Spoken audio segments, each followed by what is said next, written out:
Assalamu alaikum, everybody. This is Abdurrahman from 20 to Start with a little late night kitchen update. I apologize for any background noise. There's the washing machine going on, things like that. You can also see if you look at the clock, it's 11:30, 11:35 at night. I'm just catching up on things right now. I did just update the two shorts, the training short and also the weigh-in short. And there are a few things that I just wanted to talk about and reflect on. So yesterday I lost 0.25 pounds. I was expecting to go up because yesterday was the first day where I've sort of flirted around and played with this sugar fasting versus sugar dieting. So I sugar fasted all the way through to dinner and then had basically a regular dinner, which turned out to basically be I think a high carb, low fat-ish meal. We had salmon, a relatively small slice of salmon with the skin, with some Cajun spices. It was cooked lightly in olive oil. Had courgettes or zucchini, I think Americans call them, with some sesame seeds on top, and cauliflower rice. So basically, vegetables and lean meat. I was a bit nervous because I know salmon has quite a high fat content, and obviously I've been cutting fats and protein completely out of my diet, 100% out of the diet, except for whatever you pick up from fruit, which surprises me that there's protein in fruit and things like that. But basically, I've been cutting all starches, all fats, and protein out of the diet, or as best as I can. So I was a little worried that I'd wake up in the morning up on the scale, but I was down 0.25. So even with the adjustment, I'm still losing weight. So I'm very happy with that, and I think it's a good lesson to learn and to maybe share and teach. One that I'm finding is that at least if you're focused on this diet and you spend the majority of your day on a sugar fast or a strict sugar diet, then you can have your evening meal and you can have lean protein like people like Mark Bell are talking, and it doesn't necessarily even equal a spike in your weight. So I'm pretty happy with that. I think possibly tomorrow I'm going to have another sort of off meal where again I'll try and keep it high carb, low fat. But there'll be protein in there. Today I just got straight back onto sugar fasting. So today was a strict sugar fasting day. I had a smoothie for breakfast with 4 tablespoons of sugar, which is quite a decent amount of sugar. I had a couple of bags of candies throughout the day, some sweet tea, dinner, and a fizzy pop thing, a kind of fizz. And then for my sort of last meal, I just had a fruit salad and I poured on a tin of peaches and all of their sauce. So I am expecting, inshallah, tomorrow the scale will go down and it's like a regular sugar fasting day. I was also listening to a talk, or one of the videos from Mr. Fabulous Body, or Mr.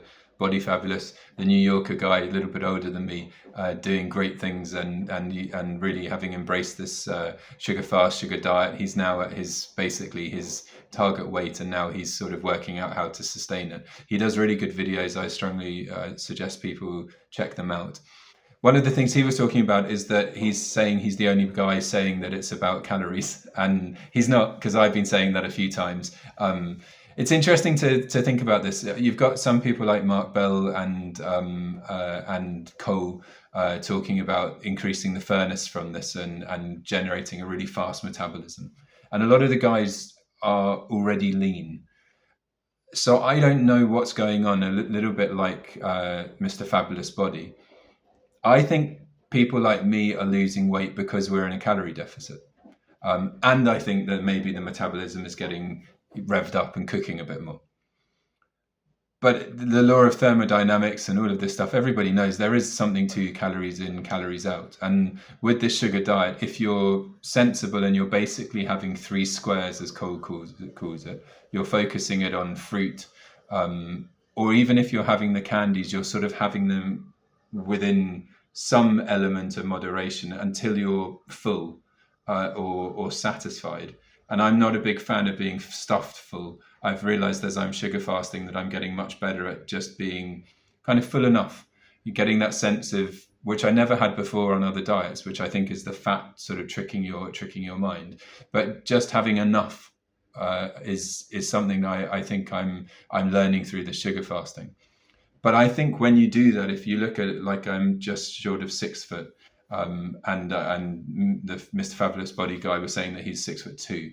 Now, for sort of a decent sized guy, I'm in a calorie deficit. So it's not a surprise that I'm losing weight. But the thing is, I'm satisfied in the calorie deficit, and it's not hard work. And that's been the thing when I was, when I was keto, and when I've done regular fasting, intermittent fasting, when I've calorie counted, whether all of these things, I'm not satisfied, and it's hard work. I think that's the beauty of sugar fasting, sugar dieting, whatever we want, high carb, low fat, whatever label we want to give it, is that it's the compliance that is so much easier than with other diets. And therefore, you're more likely to string together days where you're in a calorie deficit, and then the scale is going to drop. And so if you want to be sure that the scale is going to drop, like I've been saying, experiment with going to bed on, sort of on empty, having your evening meal as early as possible, and then having just juice or not even juice, having sort of a fizzy drink or some cups of sweet tea to tie you over before you sleep. It's almost certain that the scale goes down. Is it because we're having sugar, and the furnace is like really, really pumping, or is it because more often than not you're actually in a calorie deficit? I reckon we're in a calorie deficit. I think our New York friend is on to exactly the right thing. I think it might be both. I think it might be both. That maybe the furnace and the metabolism is getting reconnected, re-triggered, behaving itself like it should do. And if you've been on loads of diets before, you maybe have completely messed it up in the past. And so there's something to be said for that you're recalibrating your system. But you're definitely losing weight because you're in a calorie deficit. And it's just an easy way of being in a calorie deficit. So I don't think it's rocket science. And then there's a big part of me that says, who cares? And that's the point. Who cares? If the scale is going down, you're doing something right. If you're feeling good with your energy, you're doing something right. If, like me today, like when I was walking, I'm walking really fast. I'm not trying. I'm just enjoying walking fast and pushing myself because I've got the right energy level. So who cares if I'm in a calorie deficit or if I'm in a calorie, surplus? I don't care if the scale is going down and I'm feeling good. Then I'm doing something right. And for the naysayers who say, it's really unhealthy, you know what? Even the candies, they're starting to get a bit old already. Fruit doesn't. You've got a whole diversity of things going on with your taste buds, with nice sugar and all sorts of different fruits that you can be having. As I realized that you can make it more sustainable, because sugar fasting is a tactic that you're going to use when you've got to really lose the weight. But then the sugar diet or high carb, low fat is something that is manageable and sustainable basically for life. And if you have, I think tomorrow we're having a barbecue, there'll be some fats in there. You're going to get them. You just don't have to have your meat. You don't have to have your fats every single day, like we've been kind of conned into believing. You don't need all of this protein every single day. But I think as a man and probably as a woman, as a person, you need some. But if you have it 2 times a week, 3 times a week, you've got a very sustainable, healthy diet. A whole lot of fruit, a whole lot of variety in vegetables when you have your evening meal. Some lean protein, that means chicken, fish. Lean cuts of meat. If you're a vegan, you can have all your chickpeas and peas and whatnot. And you've got a very healthy diet. So just a few thoughts late in the evening before I go to bed on a relatively empty stomach. Just had a nice cup of sweet tea. Finished that. I had a can of drink a little earlier. It's now coming up to, what are we? I've been rambling. 11:30. Although I think that clock stopped. 11:30 at night. I've got a few things to finish off and then to bed. And I'm pretty confident that the scale will be down in the morning because sugar, get ripped, Habibi. So, for what it's worth, there's some musings of and recent experiments and things that I've been doing on myself. And I promised everybody that I would be keeping you updated. So if you can learn anything or benefit from it, then here you are.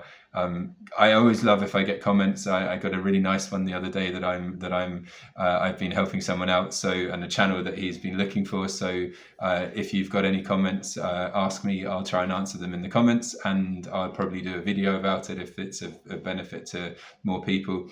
But yeah, don't be scared about coming off of the sugar fast, but come off sensibly. I think that's the summary. Come off sensibly, and just let it be one meal.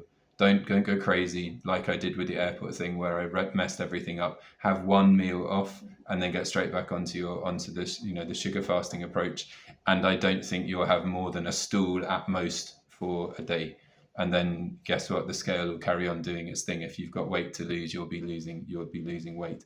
And when you're down in the hallowed territory of having lost all the weight you need, then you just play around with increasing the starches and having some more protein.